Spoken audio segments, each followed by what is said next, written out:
Казан сөйлей. Хайырлы көн, хөрмәтле радио тыңлаучылар. Баш калабызда көндезге сәгать 10. Сез Татарстан радиосы тапшыруларын тыңлыйсыз. Әдәбиятыбыз сәхифәләре дигән циклдан чираттагы тапшыруыбызны башлыйбыз. Хәзер без сезнең игътибарга атаклы язучыбыз Гаяз Исхакыйның Сөннәтче бабай дигән әсәрен тәкъдим итәбез. Аны Россиянең халык артисты Әсәр Шакир укый. Авылның картлары, ир уртасылары, яшьләре һәммәсе дә үзләрен белә башлаганнан бирле аны Сөннәтче бабай дип таныйлар, Сөннәтче бабай дип йөриләр иде. Аның яшен белгән кеше юк иде. Яше күпме дип уйлаган кеше дә юк иде. Сөннәтче бабайга 80 яшьме, 90 яшьме дигән сүзләр авыл кешеләре өчен чит ят булыр иде. Аның яше югалган кеби исеме дә югалган иде. Көлдергечрәк картлар Сөннәтче бабайның метрикасын кәҗә ашаган икән. Газраил фәрештәне оныткан икән диләр иде. Газраилның оныту сүзе дөрес булса булыр, ләкин Сөннәтче бабайның исеме югалган икән хәбәр ялган иде. Аның исеме бар иде. Исеме генә түгел, аның бөтен нәселен язган, бабаларының язган Сөннәтче шәҗәрәсе бар иде. Ул шул шәҗәрәсе белән үзенең сөннәт кисәргә хакы барлыгын читтән килгән һәрбер шарладан алдында исбат итә алыр булса да, авыл халкы аның үткен чалгын пәксе белән сап-сары агач череген шәҗәрәсеннән дә нык ышанганга, ул шәҗәрәнең кирәге юк иде. Сөннәтче бабайның йорты да, дөресен әйткәндә, өе дә үзе кеби бөтен авылның өйләреннән аерым иде. Аның бөтен җире, бөтен төсе Сөннәтче бабайга шаган иде. Авыл тарихны белми торган вакытта такта белән ябылган түбәсе, вакыт үтә-үтә каралып бетеп, анда-монда кәкрәеп торулары белән Сөннәтче бабайның битенә бөтенләй ошый иде. Түбәсенең кырыйларына сылы, борай, алабута катнашыннан үскән үләннәр дә берсе анда таба, берсе монда таба карап, Сөннәтче бабайның рәтләп тора алмаган сакалын хәтергә китерә иде. Өйнең сулга да, уңга да таба кәкрәйгән диварлары Сөннәтче бабайның төрле тарафка таба бөкрәйгән аркасын искә төшерә иде. Аның өйнең алдында кичкенә генә бакчада миләш агачы үсеп тора иде. Сөннәтче бабай шул үзе белән картайган миләш агачының телен белгән кеби, һәр көнне иртә белән аның белән сөйләшергә тотына. Нихәл, суык булмадымы? Кырау төшмәдеме? Чәчәкләреңне ишетмәдеңме дип сорый иде.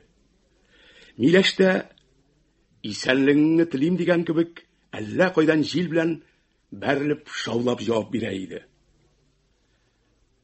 Сөннәтче бабай җир кырмадымы, су кирәкмиме дип, туфракны кулы белән изәргә тына иде.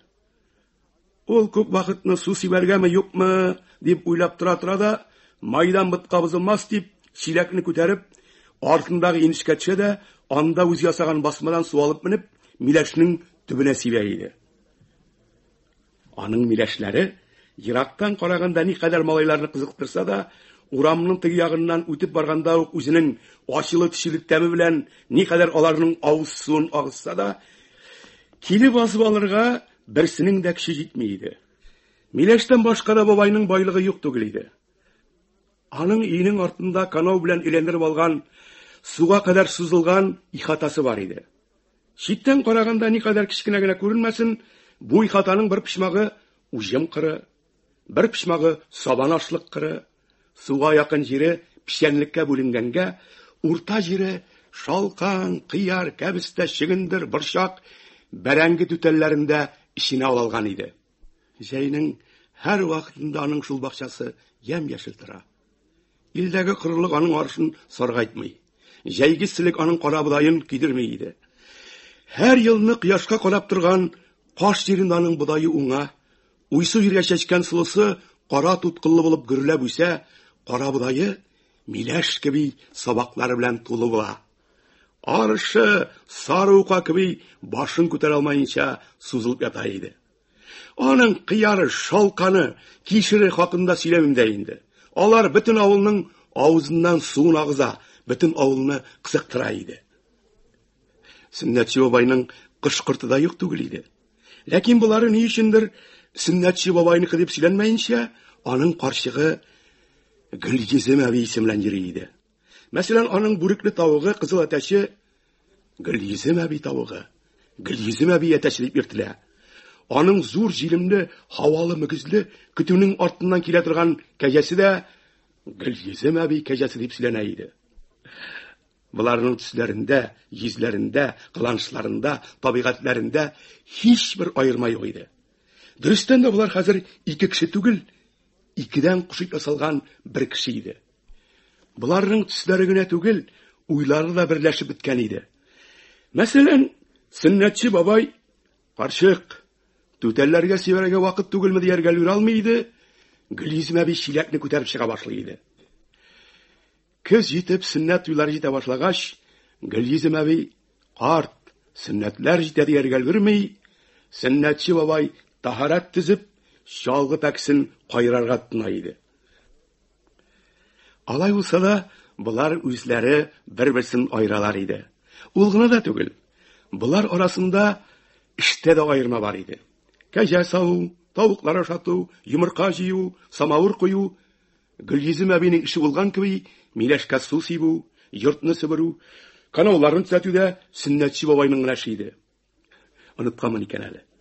Үй җыештыруда бөтенләй Гөлйөзем әби җилкәсендә иде. Ул һәр көнне әллән мәртәбә идәнне себерә.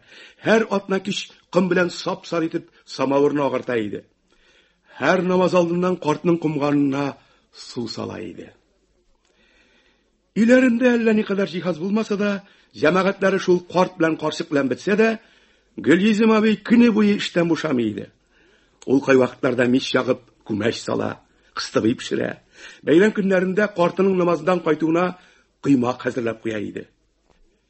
Өйдә һич артык нәрсә булмаса да, эш нәрсә буларга һич ошамаган бөтенләй башка дәрәҗәдә иде. Аның берсе Сөннәтче бабайның мирас юлы белән сөннәтчелеккә хакы барлыгын исбат итә торган шәҗәрәсе. Икенчесе сөннәт кисә торган чалгы пәксе. Өченчесе сөннәткә сибә торган шишәгә тутырган сары чирек иде. Буларның өчесе дә өйнең иң кадерле җирендә, түрдәге шүрлектә кичкенә генә сандыкта тора иде. Буларның һичберсе дә гади көндә алынмый, һичберсе андый-мондый эшкә тотылмый иде. Хусусан шәҗәрәнең кыйммәте әби белән бабай алдында бик зур иде. Ул һәр вакыт карындыкка төрелгән көенчә берничә кат кәгазьгә сарылып, чүпрәкләр белән бәйләп куелган иде. Аның эчендә ни язылганын Сөннәтче бабай укый белмәсә дә, шул кәгазьләрнең бик зур кәгазь икәнен белә. Әллә нидә бер зур кунак фәләнгә күрсәтергә туры килсә, ул шәҗәрәнең бер җирендәге исемгә бармагы белән төртеп, менә монсы Сәлман Фарси, разыяллаһу анһу, монсы мин дия иде. Ул шул сүзне әйткәндә бераз һаваланып та киткән кебек була. Теге кешегә гади кеше белән ишетмәгәнен, Сәлман Фарси нәселеннән бер кеше белән ишеткәнен белдерер өчен, Сәлман Фарси хәзрәтләре безнең бабамыз булган дип куя иде. Пәке шәҗәрәгә караганда шәфкатьсезрәк булса да, ул бик мөхәттәс иде.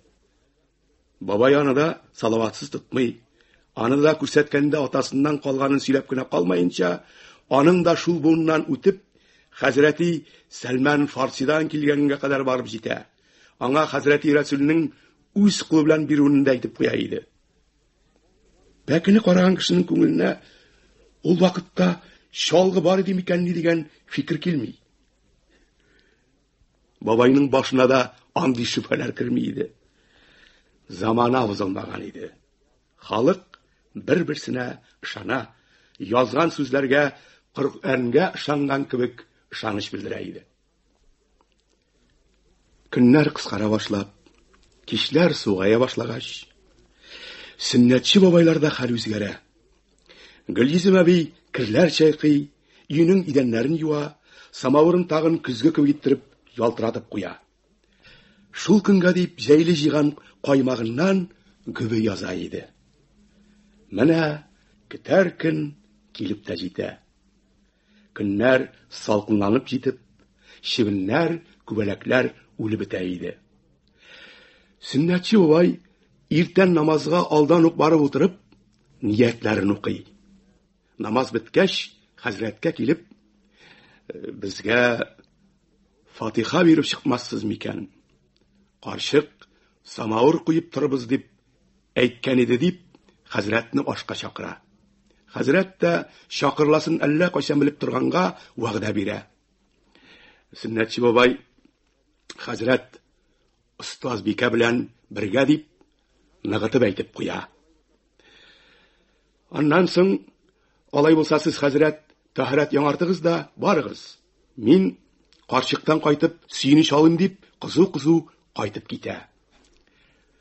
Кайнаган самавыр, яккан мич белән көтә торган карчыгына хәбәрне сөйләп, үзе киенергә тотына. Ул бу көнне иң матур киемнәрен киенеп, яшәреп китә иде. Хәзрәтне каршы алырга капка төбенә чыга. Хәзрәтләрне күрү белән карчык, карчык дип Гөлйөзем әбигә кычкыра. Гөлйөзем әби: "Эй, рәхмәт хәзрәтем, остаз бикәмне алып килә. Кил, остаз бикәм" дип, остаз бикәнең аркасыннан кага. "Эй, канатым, рәхмәт. Улук башыңны кичитеп килүең өчен Аллаһ Тәгалә җиде җмахның ишеген ачык кылсын.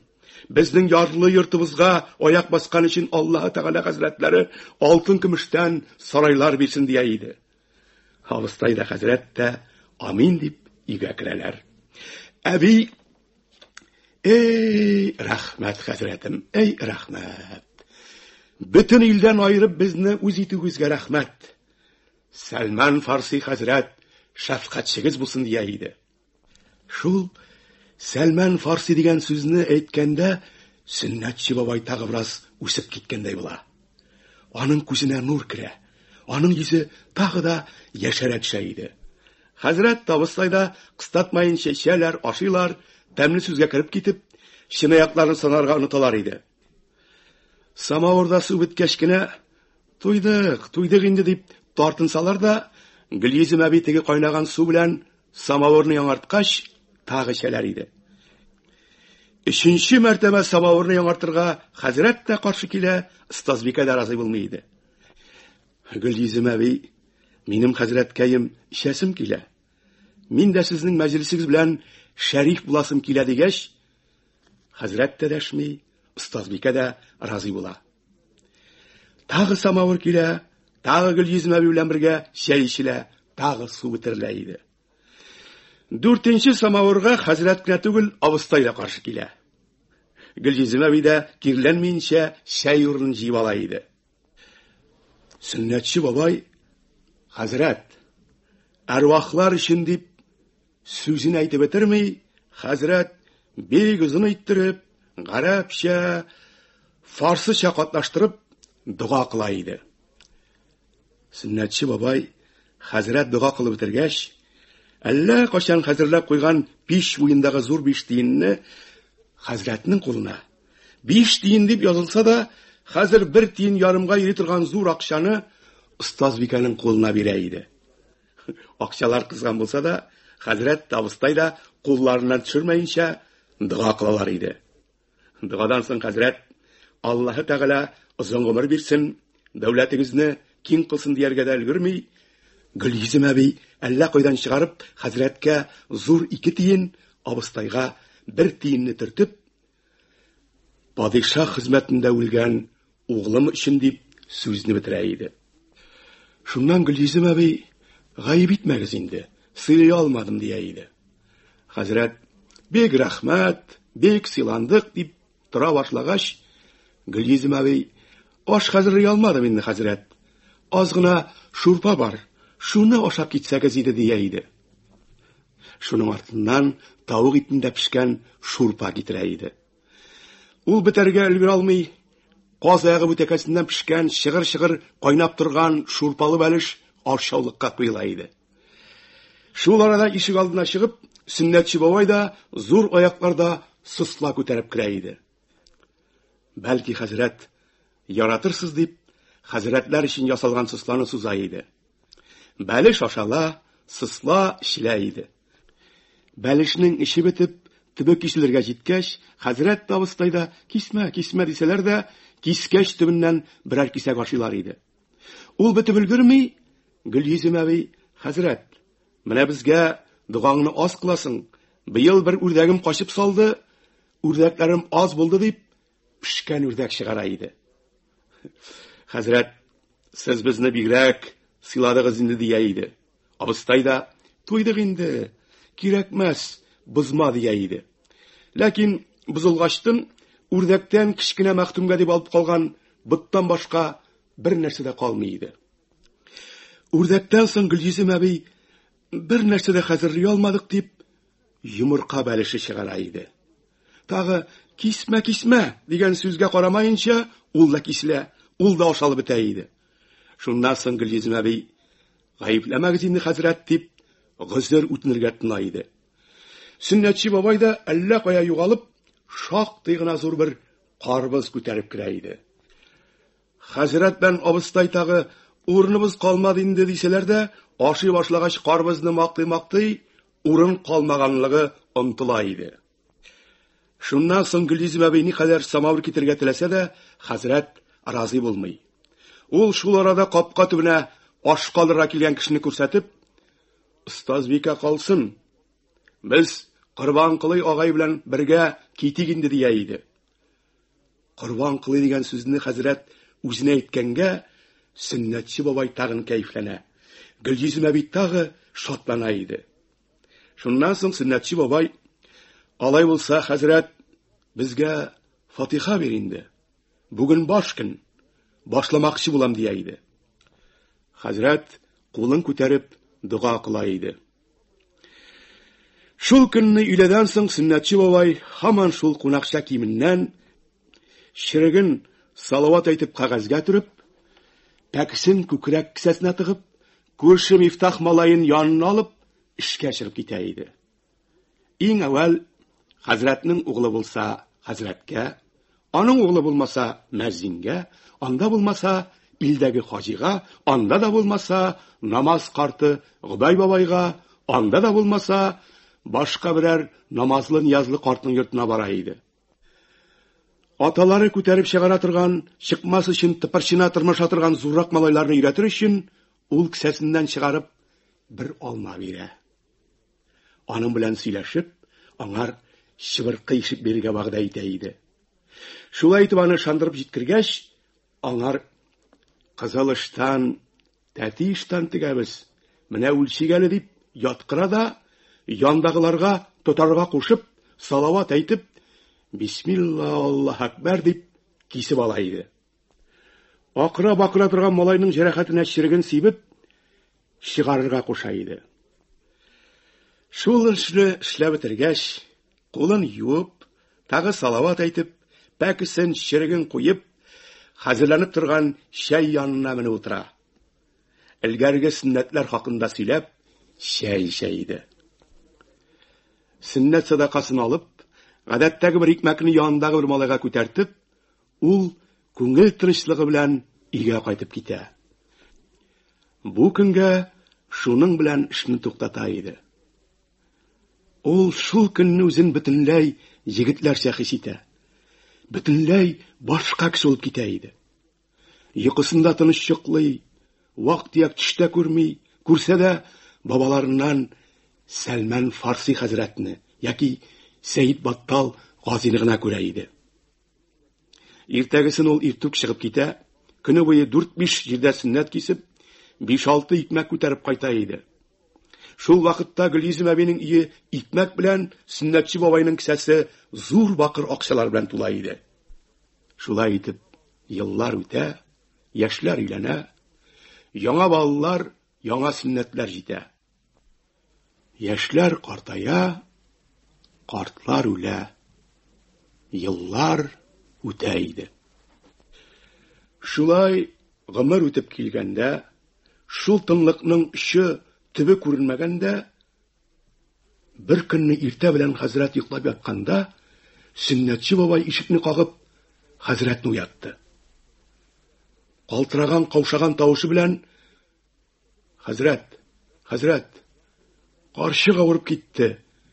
Ясин укырга рәхим итмәссеңме?" диде.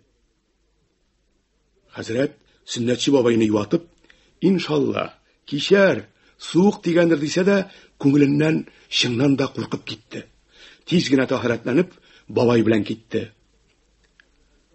Гөлйөзем әбине яктан якка бәрелә сугыла торган, "Алла, Алла" дип ыңгыраша торган рәвештә тапты. Бик ихлас белән Ясин укыды, бик озын иттереп дуга кылды. Сөннәтче бабайны тагы юатып чыгып китте. Ләкин Гөлйөзем әби җиңеләймәде. Хәзрәт ястәү намазына тәһарәт алып бетерергә өлгермәде, Сөннәтче бабай килеп, җылаган тавыш белән: "Хәзрәт, бик авырайды, телдән калды" диде. Хәзрәт аның авыраюында, телдән калуында үзен гаепле сизеп, тиз-тиз киенде. Абыстай да тагы бераз зәмзәм, кипкән инжир, имбир алып, аның артыннан калмады. Ясинны хәзрәт никадәр ихлас белән укыса да, абыстай никадәр ихлас белән даруларга тырышса да, Гөлйөзем әби берсен дә каба алмады. Ул кичкә генә бер-ике тамчы зәмзәм суыннан башка бер нәрсә дә юта алмады. Күршенең Марфуг әби, Гадилә әбине төнләргә калдырып, хәзрәт белән абыстай өйләренә кайтып киттеләр. Ләкин иртә белән таң атыр атмас, Сөннәтче бабай килеп, хәзрәтләрне уятты. "Карчык дөньяны куйды" диде. Иртә белән намаздан соң халыкка: "Ямагат, карчык дөньяны ташлаган иде. Кабер казырга ярдәм итешмәссез микән?" дигәндә, аның тавышында, кыланышында әллә ни кайгы беленмәде. Кыланышларында хәтта бер бәйрәмгә хәзерләнү кебек нәрсәдер сизелде. Бөтен авыл кабер казырга китте. Бөтен авыл хатыны Гөлйөзем әбинең өстенә җыелдылар. Абыстай да бик озын иттереп, үлем хакында, кабер газабы хакында, иҗмах, тамук хакында китап сөйләгәннән соңында Гөлйөзем әбигә үзе кәфен кисте. Карт мәзин хатыны су куеп, үзе Гөлйөзем әбине юды һәм үзе кәфенне тектерде. Җиназада өлгерде. Бөтен авылның картлары тәһлилгә җыелды. Гөлйөзем әбинең әллә кайчаннан хәзерләп куелган 12 тастымаллары тәһлилгәләшелде. Кәфенне бәйләргә куелган кызыл башлы 3 сөлгесе хәзрәтләргә бирелде. Сандыгыннан чыккан 50 баш берәр тиен ярымлыклар, 25 баш 3 тиенлекләр җыелганнарга таратылды. Мәсҗид янына җыелган 400-500 кеше җиназасын укып узатты. Җомгага кадәр күңеле бетеп, хәзрәтләр Сөннәтче бабайның өендә актык Фатиханы бирделәр. Җомга намазыннан соң Сөннәтче бабай үзенең кайгысын артык сиздермәде, сизенмәде. Җомгадан чыгуга ул хәзрәтләр белән ашка барды, анда да шактый ашады, ичте. Менә өенә кайтып китте. Әллә никадәр күрше карчыклары белән тулган кәнәфер майы исле өй аны бердән башына суккан кеби кабул итте. Ул ишекне ачып керү белән, шул кәнәфер майы исле борынга керү белән, карчыгының, Гөлйөземенең, шул үзе белән 50, 60, 70 ел яшәгән карчыгының юклыгын, аның тагын бер мәртәбә кайтмый торган җиргә киткәнлеген, аның үлгәнен белде. Ул шундагы сандык өстенә утырып, бик озак дуга кылырга тотынды. Аның карт йөзеннән мөлдер-мөлдер яшь агарга тотынды. Ул бик озак дуга кылып: "Я Рабби, карчыгымны гафу ит, гөнаһларын кичер" дип йөзен сыйпады. Ул аның үлүенә ышанмаган кеби, өйнең бөтен җирләрен карап бетерде. Беркемне дә күрә алмады. Бакчасына чыкты, анда да бер әсәр галәмәт күрмәде. Ул шуларның һәммәсенә ышанып, өенә кирип утырырга өлгермәде. Ишекнең тышкы ягында әллә нәрсә тырмаша башлады. Ул Гөлйөзем әбинең рухы килде дип, куркып китеп, ишекне ачты. Үзләренең соры мәчеләре килеп керде. Ул мияу, мияу дип, әле анда барып, әле монда килеп, әллә нәрсә эзләп йөри башлады. Бик озак маташканнан соң да ул Сөннәтче бабай янына килде дә, күзенә карап, мияу диде. Сөннәтче бабай мәченең шул кычкыруында аермачык «Әби кайда» дигән сүзне аңлады. Сөннәтче бабайның каткан күзеннән тагы яшь агарга тынды. Ул мәче белән сөйләшергә тынды. Әбиең үлде, үлде, оҗмакка китте, дуга кыл диде. Мәче әллә нәрсә аңлаган кеби тагы мияу диде. Сөннәтче бабайга каршыгы төсе шул мәче бик якын тоелды. Ул аның савытына сөт салды. Ләкин мәче берәр генә кабып караса да ашамады. Сөннәтче бабай мәченең дә кайгырганын күреп, шуннан котылыр өчен йортка чыкты. Аның күзенә бер сартлы берсе тезелеп, ана үрдәк командасы астында менеп килә торган үрдәкләр күренде. Ул аларны ашатыр өчен, аларга әбиләре үлгәнне белдермәс өчен, өй алдыннан ярмалып чыгып сипмәкче булды. Моны күргәч үрдәкләр тагы бак, бак, бак дияргә тотындылар. Сөннәтче бабай буларның бакылдауларында да әби кайда дигән сүзне аңлады. Шул уңайдан котылыр өчен ул капка төбенә чыгарга өлгермәде. Зур мөгезле карт кәҗаны кычкырып каршы алды. Ул аның мөгез арасын кашыды, аны сөйде. Ләкин кәҗә җилененә сөт тутырып кайтканга «Саугыз» дип әбисенә кычкыра башлады. Сөннәтче бабай тагы чыдый алмады. Тагы күзеннән яшь акты. Менә күрше килен килеп, кәҗәне савырга тотынды. Кәҗә саудырмаска теләп, бик ямсыз тавыш белән «Минем сөтемне урлыйлар, минем сөтемне талыйлар, әби кил» дигән кебек кычкыруын туктатмады. Сөннәтче бабай акшам намазына барыр өчен таһарат алырга комган эзләргә тотынды. Комганы куйган җирендә булмавы тагы аның исенә карчыгын төшерде. Ястәүгә кадәр ул ялгыз Коръән укып, дуга кылып үткәрде. Ястәү намазын укып, гомерендә җәймәгән урынны үзе җәйеп ятты. Ләкин түшәк, ястык аңар ят күренде. Ул урын каты тоелды. Өй, шул Сөннәтче бабай өйләнгәннән бирле торган өй, үзенеке түгел, кешенеке кебек сизелде. Ул белгән бөтен дугаларын укып, йокларга теләде. Көне буе йөреп арган тән аруына баш аруда катнашты. Ул йокыга китә башлады. Менә кәҗә кычкырды. Тагы йокы качты, тагы уйлар, тагы кайгылар. Менә таң якынлашты. Сөннәтче бабай йокыга киттеме, юкмы, ансы мәгълүм түгел.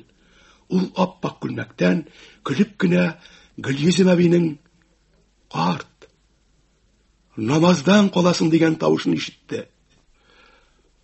Ул сикереп торып, «Әлхәмдүлиллаһи, әһле җәннәттә икән» дип, ян-янга карарга тотынды. Чыннан да намаз вакыты бик җиткән иде. Ул таһарат алып намазга китте. Намаздан соң хәзрәткә төшне сөйләде. Хәзрәт, оҗмах әһленнән икән дип, бабайның кәефен күтәрде. Ләкин өйгә кайткач, ул өендә ялгыз утыра алмаенча, капка төбендә күршләр янында бакчада утыра башлады. Кич белән һаман ялгыз йокларга өйрәнмәде. Шул ялгызлыкның изүенә хәйлә таба алмады. Бер төнне Сөннәтче бабай әллә нинди ямьсез төшләр күреп уянып китте. Бөтен тәненең туңганын күреп, юрганына тагында төренрәк ятты.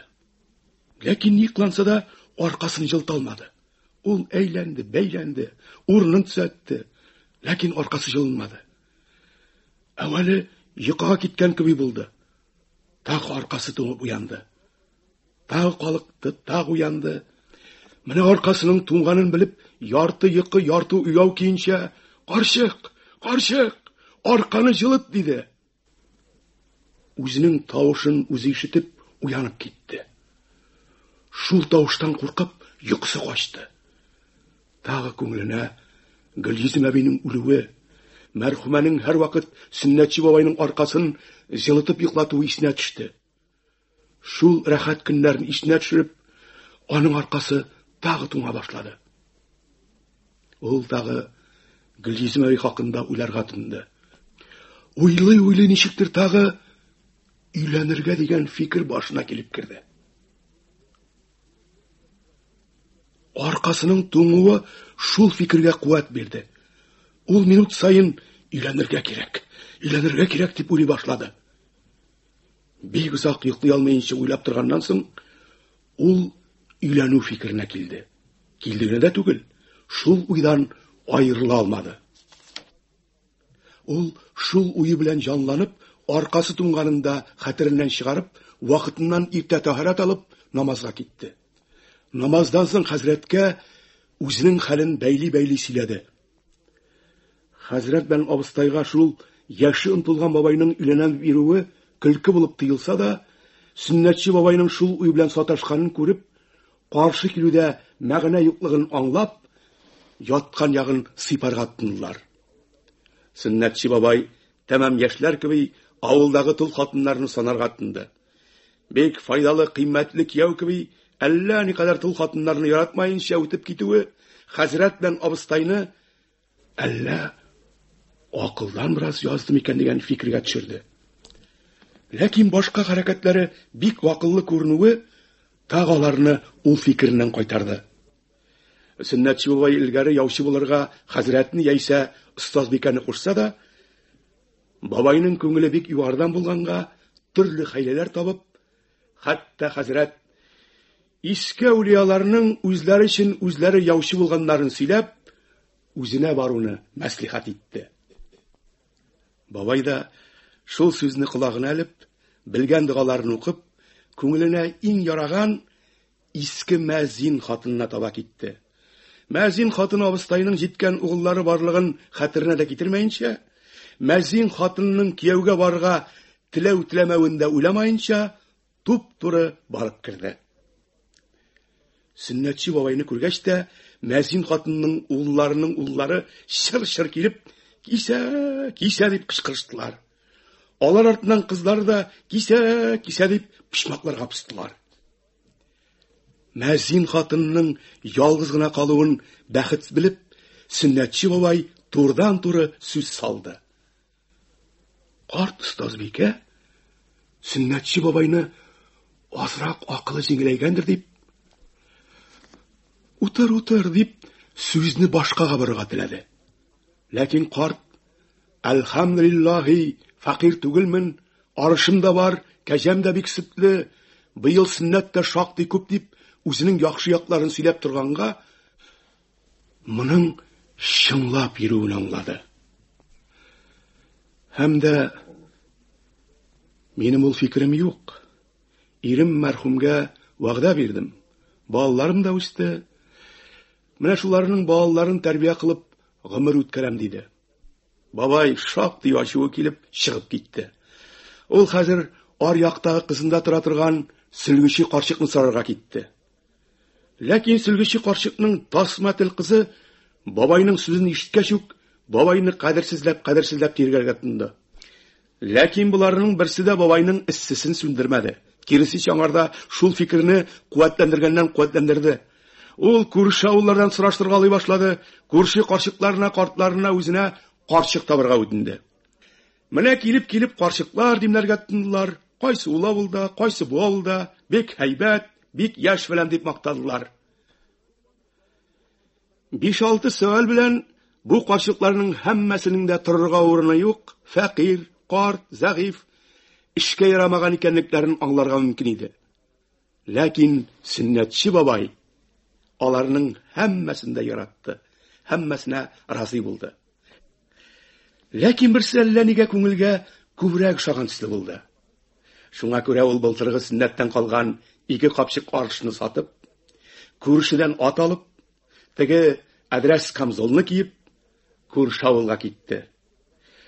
Карчык күңелгә бик тулы бетмәсә дә, ит юкта үпкә тансык дигәндәй, бабай разый булды. Хәзрәтләр чакырылды, никах та укылды.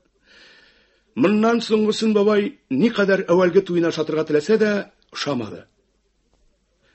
Карчык белән сөйләргә сүз табылмады. Табылса да, әллә нигә ул кадәр кызык булмады. Сәлман Фарсины карчык аңламады. Карчыкның җиберләвеннән бабай бер ләззәт тала алмады.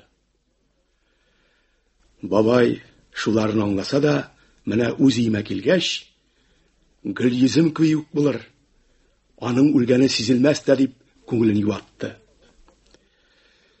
Иртәгесен карчыкның агач сандыгын, бер кумганын арба артына бәйләп, карчыкның тавык йоныннан ясалган ястыгын аска салып, карчыкны янына утыртып, бабай туй төшерде. Бөтен шартлары тулсын өчен ул тавык суеп биреп, карчыгына аш әзерләргә кушты. Үзе кибеттән дөгесен, җимешен алып кайтып, хәзрәтләрдән икендегә кадәр фатиха кылып чыгарга вәгъдә алды. Вакыт җитте, хәзрәтләр килде, аш өлгерде. Коръәннән соң бабай үлмәдән шурпа бирде. Шурпаның өстендә йөзеп йөри торган пешмәгән суганнар бабайга әллә нинди мөхәббәтсез кебек тоелды. Менә аш башланды. Гөлйөзем әбинең шурпасын табакның төбенә кадәр ашый торган хәзрәтләр берәр капкач та кашыкны куйдылар.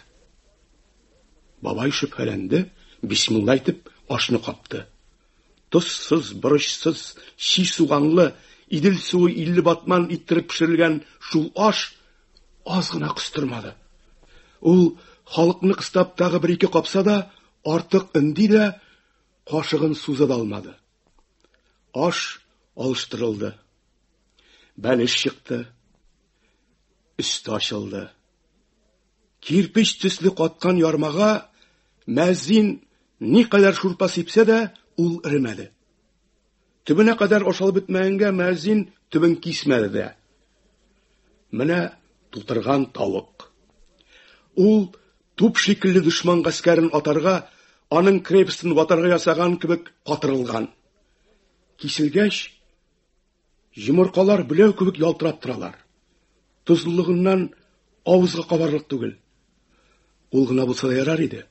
Ичи әрчил бетмәгән. Кабырга төбендә әллә никадәр канлы былчырак нәрсәләр калган. Сөннәтче бабай кайнап торган самавырны күрсә дә, тагы мыскыл булмасын өчен, хәзрәтләр, шуның белән тамам диде. Сөннәтче бабай хәзрәтләрнең Алла хәерле гомер бирсен, тигезлек белән гомер үткәргә язсын дигән дугаларын ишетсә дә, күңеленнән Гөлйөзем әби китмәде. Ул шул тәмсез ашлар, шул халык алдында мыскыл иткән карчык Гөлйөзем әбинең бәддугасы дип ышанганга, дуга кылырга зыяратка китте. Бик озак Коръән укыды, бик озак дуга кылды. Күңеле бераз урынына утырып, ул өенә кайтты. Баягы ашларның буш табак савытлары янында, кайнаган самавыр алдында карчыгын җимешләп чәй ичкән көенчә тапты. Ул аның янына утырып чәй ичә башлады. Аның чәйеннән дигет исе, әллә нәрсә тәме сизенеп, ул аз гына сикереп тормады. Ник бу кадәр тәмсез? Ашын килешмәгән иде. Хәзрәтләр бер дә ашамадылар. Минем мәрхүмә карчык заманында бер тамчы аш калмый иде, диде. Карчык бек зур эш белән мәшгуль кеби чәй эчүен дәвам итте. Картка каршы бер сүз дәшмәенчә, кәҗә сөте алып кереп, чәенә салып эчә башлады. Сөннәтче бабайның әллә ничә еллардан бирле килгән гадәтләренә илтифат итмәенчә, үзе теләгәнчә кылына торган шул затсыз карчык аны җирәндерде. Ул намаз җитте дип, таһараткә су сорап алды. Ни күзе белән күрсен, комганында туртыклар йөзеп йөри. Ул тагы ачуланып, тишен кысып, казанны пак тотмаганга өйдә бәрәкәт булмый дип, пакларга кушып, намазга китте. Кич белән ул тагын карчыгын кәҗә сөте белән бәлеш төпләрен ашаган вакытта чиратты. Аңар ачуы килеп бетмәде, карчыгы самавыр янына бек зур табак бәрәңге китереп куеп, аны ашарга тотынды. Бабай аның шул ашавыннан бек нык җирәнде. Икенче чәйнеккә чәйне үзе пешереп, бер чынаяк чәй эчеп ятты. Ләкин карчыкның мыш-мыш йоклавыннан җирәнеп, ул таң алдына кадәр йокыга китә алмады. Аның туңуы онтылды. Ике атна вакыт үтмәде, Гөлйөзем әбинең керткән тәртипләре бозылды. Аның заманасында сары гөрәбә кеби ялтырый торган идәннәр мәдрәсә эшлеге хәленә калды. Ялтырап торган тәрилкәләр уммаган хатынның алъяпкыч төсенә керде. Әби заманасында йөзендә аллы-гөлле кояш уйнап торган самавыр казан төбе кебек катты. Чынаякларның тоткалары, чәйнекләрнең капкачлары маңка малайның борыны төсле булды. Әби заманасында пөхтә итеп җыелып куелган мендәрләр урынына карчыкның сәләмәләре өстерәлә башлады. Көз якынлашкан булса да, әллә кайдан әллә никадәр чибен тулды. Алар жу итеп чәйгә, ашка төшеп, бабайны җирәндергән кеби, бөтен диварларны, сөлгеләр, салфетларны былчыратырга тындылар. Сөннәтче бабай селкинчәк фәхриләр өендә генә чираткан сасы ис бөтен өйне тутырды. Йорт эчендә элгәрге низам вә интизам бетте. Бөтен гомерен өендә, йортында үткәргән сөннәтче бабай ике атнада өеннән, йортыннан бизде. Ярты вакытны мәчеттә, ярты вакытны урамда уздыра башлады. Мөмкин кадәр өйдә ашамаска, эчмәскә, өйдә утырмаска тырыша башлады. Аның бөтен рәхәте, тынычлыгы бетте. Ул һәр көнне күңелен юатыр өчен карчыгының каберенә барып, Коръән укырга тотынды. Кабере янында бик озак утырып, һәр көнне карчыгы белән бергә үткәргән гомерләрен уйларга тотынды. Менә бер көнне карчыгының зираты азрак басылган кебек булды. Иртәгесен бабай балта көрәк алып килеп, яңа чирәм белән өстен япты. Тагы бер көнне барганда, әбинең зираты янында бер бозау ятканын күреп, бабай кабер тирәсен тутырга булды. Һәр көн нидән акыртын гына агачлар, такталар ташып, кабер тирәсен әйләндерергә тотынды. Ләкин ахырына җиткәндә генә бер-ике такта җитмәгәнгә, бабай иртәгәсен күп уйлап тормаенча, җил капкасыннан сүтеп алып, эшләп бетерде. Шул кыйманың кадакларын 4-5 мәртәбә какты. Алай да эш биткәч, кабер өстенә агач утыртырга уйлады. Бакчасында кеше буйлык түгәрәкләнеп килә торган каенны утыртырга уйлап, элгәре 2 көн бик һәйбәт иттереп урын хәзерләде. Аннан соң каенның тамырын кисмәенчә казып алырга 1-2 көн вакыт үткәрде. Ул да бетте, агач та утыртты. Агач утыртып бетергәч тә, акыртын гына искән җил белән иелеп сыгылып, моңлы гына тавыш чыгара башлады. Бабай шуны күреп шатланып китте. Агачның зиркен ишеткән кеби булды һәм шуны тыңлап утырды. Шуннан соң һәр көнне кич белән агачка су китереп сибүне гадәт итте. Менә бер көнне бабайның моңаеп кына су сибеп кайтканын остазбикә күреп, аны чәй эчәргә чакырды. Ул остазбикәдән уялган кеби тагы бөкрәйрәк кенә килеп керде. Остазбикәнең тәмле чәе, һәйбәт ачы күмәче, балы аңар тагы карчыгын исенә төшерде. Ул әллә ничә көн чәй эчмәгән кеше кеби бик тәмләп эчте. Эчә бераз кәефләнде. Остазбикә дә хәзрәт тә бабайның ярты гомерен зиратта үткәргәнен, бабайның карчыгыннан разый түгеллеген белгәнгә, Гөлйөзем әби сөйләп картының җәрәхәтен ачмаска теләсәләр дә, остазбикә әллә ничек: "Карчыгың исәнме? Нишләп тора?" диде. Сөннәтче бабай иң авырта торган җиренә суккан кеше кеби бердән чырайларын сытты. Кашын чытты. Кинәт картның күзеннән яшь ага башлады. Бабай кычкырып, җылап җибәрде. "Сөйләмә, остазбикә. Карчык бәддугасы" дип, җылап кайгысын тиште. Берәм-берәм бөтен кайгысын сөйләп бетергәч, бабай азрак җиңеләеп китте. Ахырдан куркып кына: "Хәзрәт, тере кешегә кабер казырга ярыймы?" дип, хәзрәттән фәтва сорады. Хәзрәт әллә инде бер әүлияның үз каберен үзе казуын сөйләгәч, бәк зур бер мәсьәлә хәл иткән кебек шатланып кайтып китте. Иртәгесен ул карчыгының аяк очында җир табып, акыртын гына эшкә башлады.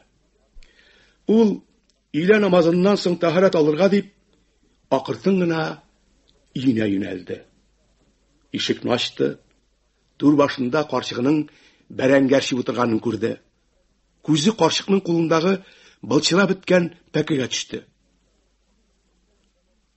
Аның кулында сөннәт пәкесе икәнен күреп, илгәре катып калды. Ахырдан ул җинләнгән кеби булды. Кычкырырга, бакырга тынды. "Чык өемнән, бәдбәхет! Чык өемнән! Сәлман Фарси пәкесе! Сәлман Фарси пәкесе! Ни диярмен? Кыямәт көнне ни дип җавап бирмен?" дип җыларга, карчыкның кулына чыраган сандыгын, кумганын, ястыгын тышка ыргытырга тынды. Җылан чаккан кеше кеби кая барырга белмәде. Җылап урамга чыкты. Күршедәге халыкка: "Менә җәмәгать, хәзрәти Салман Фарси пәкесе, 70 мең мөселманның сөннәткә утыртылган пәкесе, хәзрәти Аксак Тимирдән калган пәке ул." Ул шул сүзне әйткәндә өенә төртеп күрсәтте. Шул пәке белән хәзрәти Салман Фарси пәкесе белән бәрәңге әрши диде. Һәм тагын җыларга тотынды. Халык бабайны төрлечә юатырга теләсә дә, бабай һаман кызганнан-кыза барды. Ул бөтенләй тилергән кебек булды. Карчык урамга чыгып качты. Бабай аның артыннан ястыгын, сандыгын, кумганын туп уйнаган малай кебек берсе артыннан берсен ыргыта башлады. Ул тагы җылады.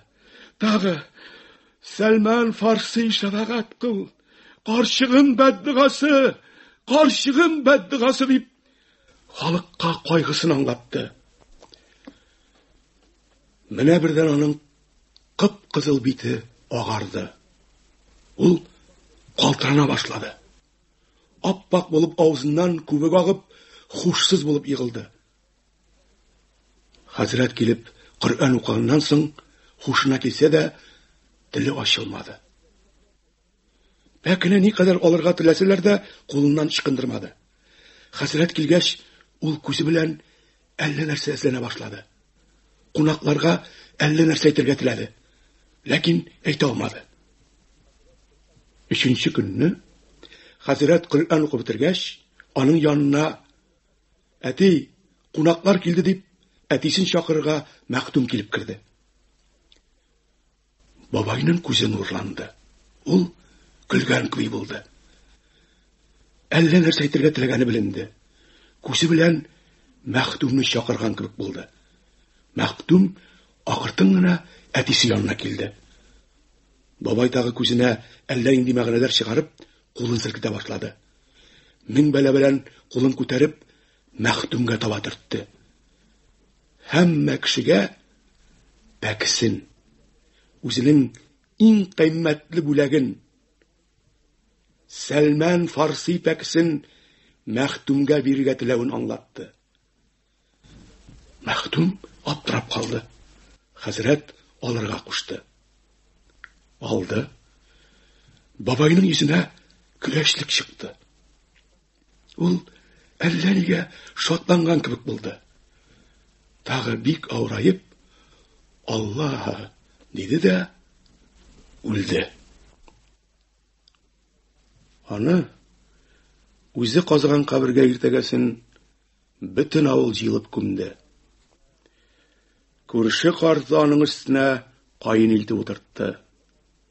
Ике каен бер-берсе белән бәрлә-бәрлә, сөйләшә-сөйләшә үсә башладылар. Көзге яңгырлы җилдә өйнең сылаганы изрәп, ул да җимерелде. Усал сыерлар канауны җимереп, бакчага кирип иргәнгә, түтәлләр, бакчалар да кишлектән чыкты. Кызыл миләшләрне җыяр өчен бөтен урам малайлары миләшнең ботакларын сындырып бетергәнгә, ул да икенче елны яфрак ярмады. Ул да корыды. Бер-ике елдан Сөннәтче бабайның йорты урынында тормыш галәмәтләреннән бер нәрсә дә калмады. Ләкин зираттагы ике кабер өстендә ап-пак тузлы, ям-яшел яфраклы, яшь ике каен үсте. Алар зурайды, биекләнде, түгәрәкләнде. Алар тавышлы тынлы, кешеләр аңламый торган тормыш белән яши башладылар. Бер тормыш бетте, бер тормыш башланды. Сез атаклы язучыбыз Гаяз Исхакыйның Сөннәтче бабай дигән әсәрен тыңладыгыз. Аны Россия Федерациясының халык артисты Әсәр Шакир укыды. Тапшыруның режиссеры Әлфия Гыйлаҗи, тавыш операторы Гөлнара Хикмәтуллина, мөхәррире Рөстәм Акъегет. Әдәбиятыбыз сәхифәләре дигән циклдан чираттагы тапшыруыбыз шушының белән тәмам.